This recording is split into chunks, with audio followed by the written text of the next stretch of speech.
صحابی کی قبر سے تلاوت کی آواز۔ حضرت ابو طلحہ بن عبیدہ رضی اللہ عنہ فرماتے ہیں کہ میں اپنی زمین کی دیکھ بھال کے لیے غبا جا رہا تھا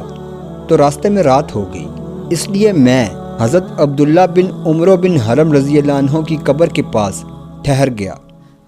جب کچھ رات گزری تو میں نے ان کی قبر میں سے تلاوت کی اتنی بہترین آواز سنی کہ اس سے پہلے اتنی اچھی قرات میں نے کبھی نہیں سنی تھی۔ جب میں مدینہ منورہ واپس لوٹا تو میں نے حضور اقدس صلی اللہ علیہ وآلہ وسلم سے اس کا تذکرہ کیا تو آپ صلی اللہ علیہ وآلہ وسلم نے فرمایا، کیا اے ابو طلحہ تم کو یہ معلوم نہیں کہ خدا نے اپنے شہیدوں کی روحوں کو قبض کر کے زبرجد اور یاقوت کی قندیلوں میں رکھا ہے اور ان قندیلوں کو جنت کے باغوں میں آویزہ فرما دیا ہے۔ جب رات ہوتی ہے تو یہ روحیں قندیلوں سے نکل کر ان کے جسموں میں ڈال دی جاتی ہیں اور پھر صبح کو وہ اپنی جگہ پر واپس چلی جاتی ہیں۔